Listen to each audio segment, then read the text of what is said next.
This is Discussions with David Ramsey on JNN. Welcome back to Discussions with David. We're continuing our talk on social media, but instead of talking about how it affects more of our mental health and how popular it is, we're going to be talking about some more serious threats that it imposes that aren't as much pertaining to your mental health. So first up, we're going to be talking about cyberbullying and how social media has really heightened cyberbullying. Do you have any thoughts on that, Jacob? Well, what you hear a lot is that kids are bullied at school back, like when our parents were in school, but now it follows us home and it's with us in our pocket and on our computers. And what I kind of think about that is there's always the option to block or remove them or cut off communication with that person. At the same time, I don't think that kids should have to use that, but it is there for the people who need it.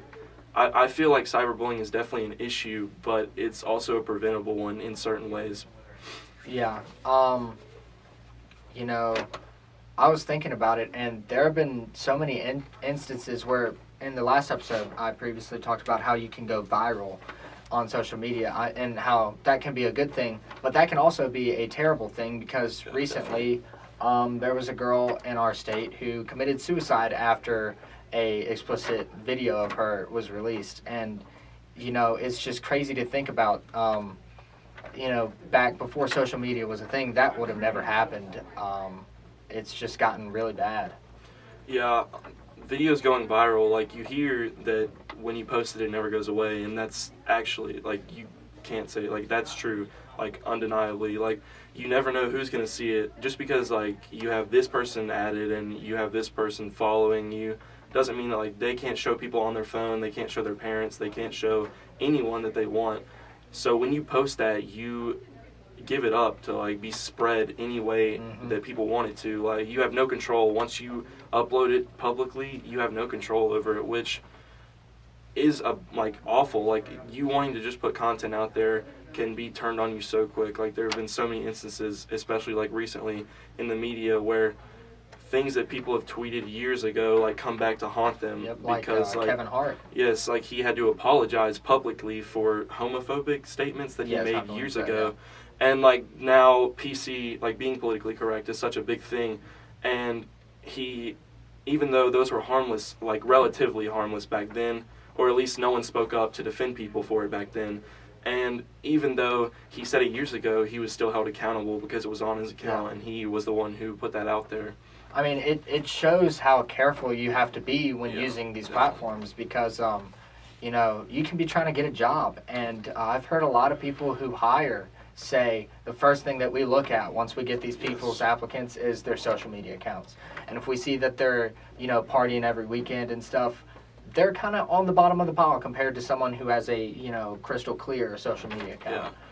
Yeah. You can get someone's name and you can find so much about them. You can look up their Instagram, their Twitter, whatever. You can look up their name on Google and get the results. Yeah. So if normal people can do that, I don't think a lot of people realize that job interviewers can do that. It's so easy the way that everything is connected to find trace things back to everyone, which also can be a huge problem like you said in the workforce and in school too, because you say stuff behind people's back, not you specifically, but the general student says things behind people's back. They talk about people that's just how high school is, and it's harmless in its idea, but once it gets back to the person is when the whole most of the time you talk about someone, it'll blow over. You'll be fine the next day, and no one will ever know about it unless somebody talks to that person. But with social media, people find out everything. It makes it even harder to maintain a relationship between students sometimes, which can lead to cyberbullying. Because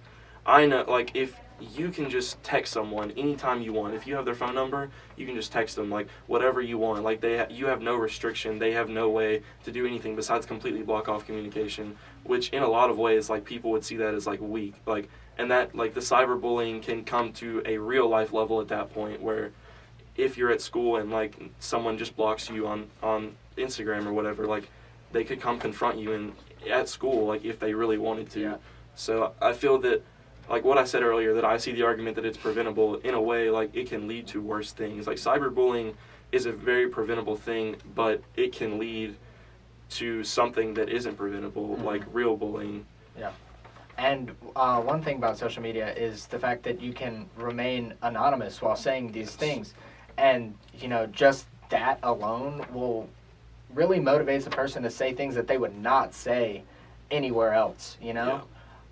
You go scroll through a sports page on Instagram, you see people just saying awful things, just like right and left, and you're like, in the real world, I'm walking around in public, I don't hear anyone saying anything like that. And it just really shows how crazy it has become and how free everyone feels to be able to not just say what they want, not a freedom of speech thing, but say things that are just beyond, they're too far.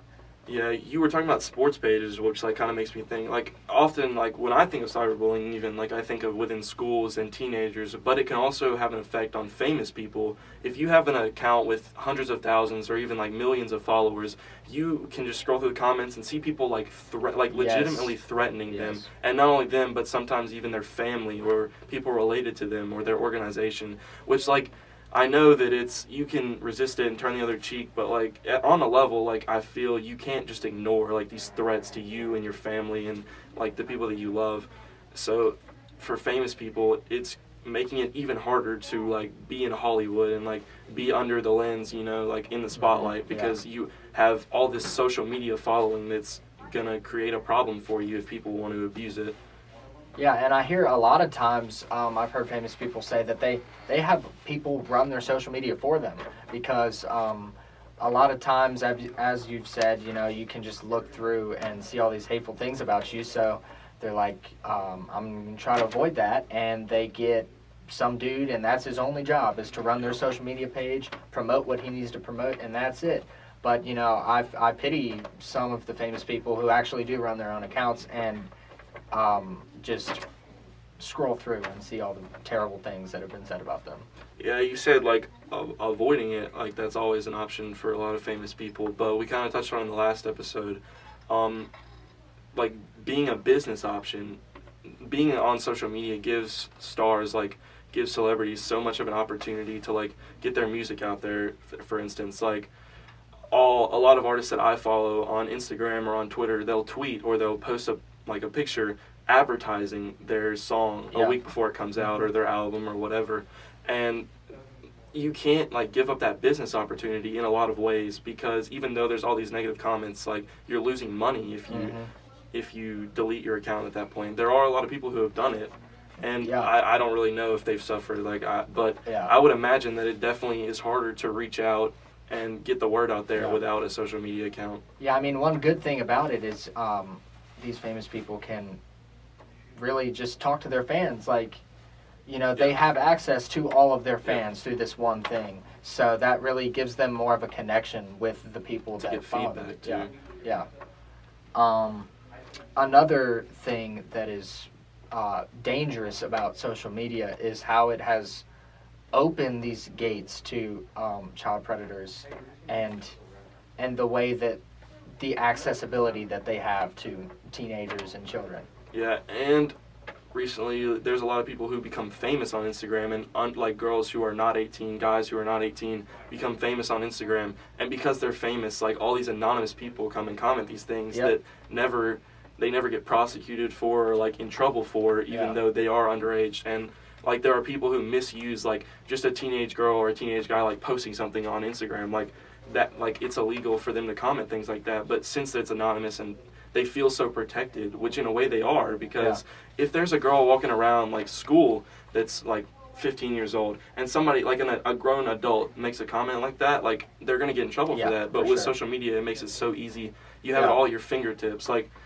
It makes it much easier to commit the crime. And one thing that's really scary is this anonymous aspect goes into this as well, and they can act like a teenager. You can be a 43-year-old man and be acting like you're 17, 16, 17. So you direct message this girl, and then you end up, let's say you say we should meet up, and then that could end up in kidnapping or even worse things, And it has in the past. There are plenty of people who catfish, on the internet, and even if, you're not acting underage, say like you have like trouble like finding people to like interact with, and like you can even pass yourself off to be a completely different person than you are, even if it has nothing to do with age. Like you can pass yourself off to be like a relatively like famous person. Like you can make yourself look completely different, which is so dangerous, especially like we kind of talked about in the last episode how younger kids are able to access these things. Like they don't know the same way that older people do to stay away from things like that and be more cautious, because as a kid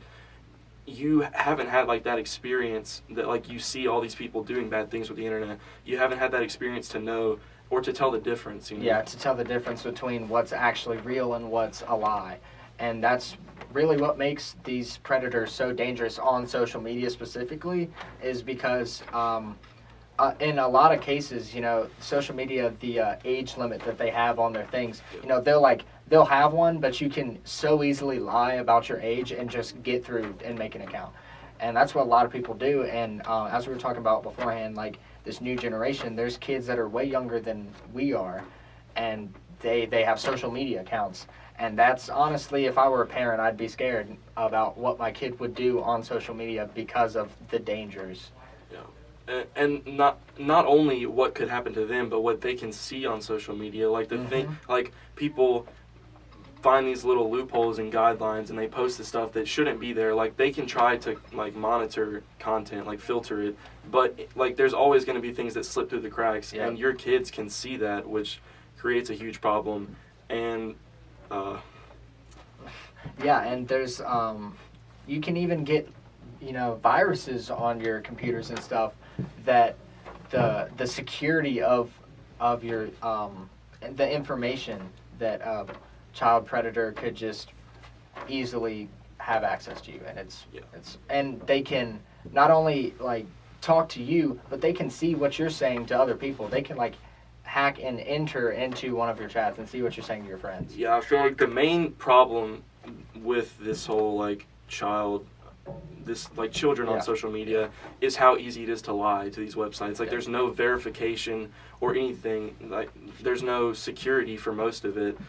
Like you can tell that website whatever you want, you can input whatever you want, and they'll never know. So it's like you said, a lot of people lie. Like I mean, like personally I have, and like I know a lot of people who lied to like get Snapchat or get like make an account. So that's lying is definitely an issue, and it needs to be like monitored better, Yeah, and you mentioned Snapchat, and a scary thing about Snapchat is the location feature that they've gotten. Anyone could see where you are exactly on a GPS, and that's really frightening. Yeah, it was a huge problem when it came out. Like it was like a big thing, but I guess people have gotten used to it now. But that's definitely, being able to see location is definitely an issue in my opinion. But. So we're going to wrap it up today. I'm David Ramsey. Here's my guest, Jacob Grimsley. This has been Discussions with David by JNN. We'll see you next time. This has been Discussions with David Ramsey on JNN.